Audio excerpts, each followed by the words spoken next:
Welcome to the Deep Dive. Today, we're going to plunge into the practical side of learning English, specifically how you can speed things up and sound, well, more natural in everyday conversations. We've pulled insights from some really interesting source material. Think of it like getting a mix of real-world learning stories and, expert tips all rolled into one. Gives us a direct line to what actually works.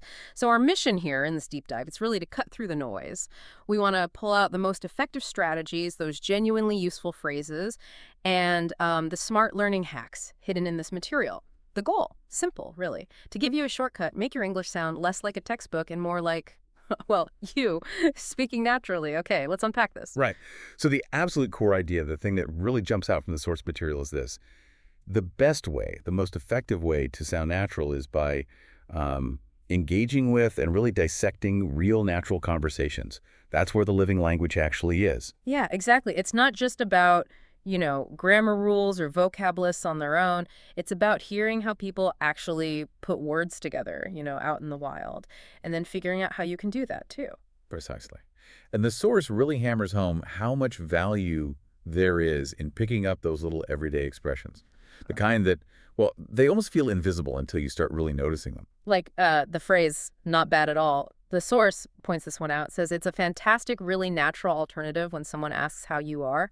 Instead of just defaulting to I'm okay or I'm fine all the time, it sort of subtly means I'm doing pretty good, or maybe that something itself is going well. Yeah, and what's interesting there is how simple it looks, right? But it carries this specific nuance. The source even highlights it as having a particularly British flavor, Yes. for expressing satisfaction or that things are all right. Just dropping that phrase in can instantly make you sound less like you're translating in your head. It really is those tiny tweaks that make a huge difference, isn't it? What else did you spot? Something that felt like another simple, natural kind of replacement. Oh, definitely. Did some grocery shopping. That's a good one the source uses. Yeah.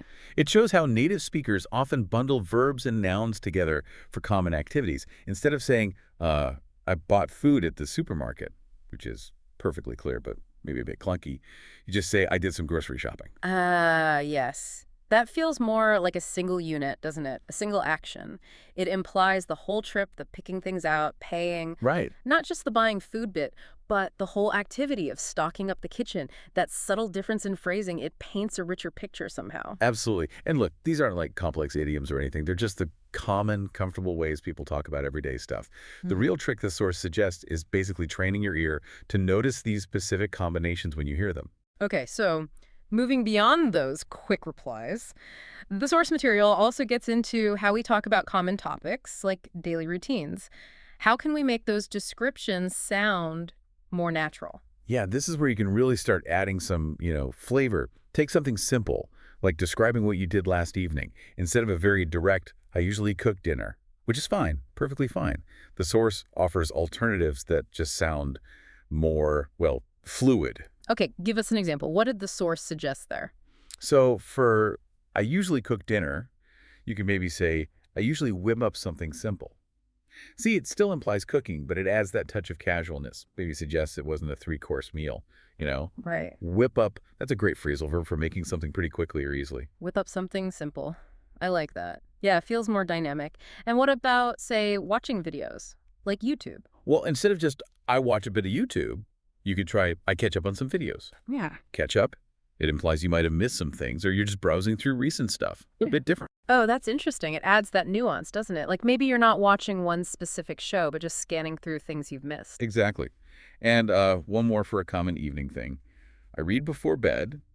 The source suggests maybe I wind down with a book. Wind down. That's a phrase I hear a lot, actually. Super common. It just means to relax gradually after being busy, getting ready for sleep. So I wind down with a book really captures that feeling of reading specifically to relax and shift towards sleeping.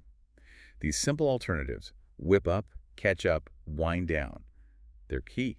They help you sound more advanced, more fluent, without really using complicated grammar at all. Yeah, they add that layer of naturalness. It's about choosing the phrase that captures the feeling or the subtle point of the action, not just the literal words. Okay, and the source material also gives us a really concrete scenario to look at a coffee shop role play. Yes, this is brilliant. A great way to see how language works in a very specific, very common interaction. By looking at a simple exchange, like ordering a coffee, you can pull out incredibly useful practical phrases. So what did we learn from that scenario? How do native speakers typically order? What's the natural way? Well, think about how someone learning might say it. Maybe, I want a coffee. Oh, Again, it's understandable, but it can sound a little direct, maybe even a bit blunt depending on the context. right. The source highlights much better ways. So instead of I Uh, want, You almost always hear, can I get? Or maybe could I get? Hair, air. yeah. It's just the standard polite way to ask for something when you're ordering. Right, frames it as a request, not a demand. Makes sense. Precisely. And maybe even more common is I'll take, as in, I'll take a large latte. This is a really natural alternative to saying, I want to have. It's like you're making your selection from the options available. I'll take a large latte. Yeah, you hear that everywhere. Okay. And then there's that classic question you absolutely have to recognize. For here, where to go. Yep. Short, sweet, essential for any cafe visit. Analyzing a simple role play like this, which the source material does, it lets you isolate and actually practice these little micro conversations that happen all the time. Okay, so we've looked at what kind of phrases to listen for and where to find them. Real conversations, everyday scenarios.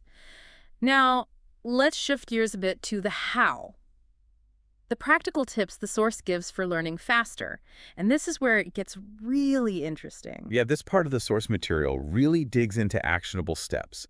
It shares what specifically worked for the learner they highlighted, and then it sort of generalizes it into these powerful, pretty simple principles. What struck you from that learner's own experience? It wasn't just hitting the textbooks, was it? No, not at all. The learner and the source, they found success through things like, well, listening to podcasts, Like this one. hopefully, and watching TV shows, maybe with subtitles on, practicing speaking with friends, using vocabulary apps.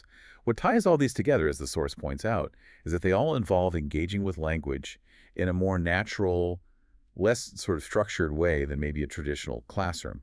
They're listening to real spoken English and actually using it. That makes a lot of sense. And from these experiences, the source boils it down to 3 core tips. What's the first one? Listen every single day.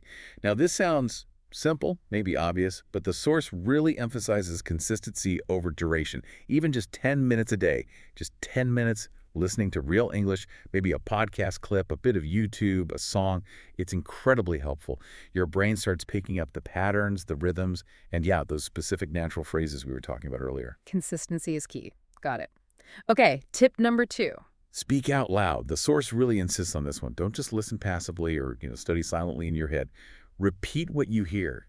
Try saying the phrases yourself. This builds muscle memory, for pronunciation and the rhythm, the intonation. You have to get the language out of your head and, well, into your mouth. Get the reps in, basically. Makes sense. And the third tip.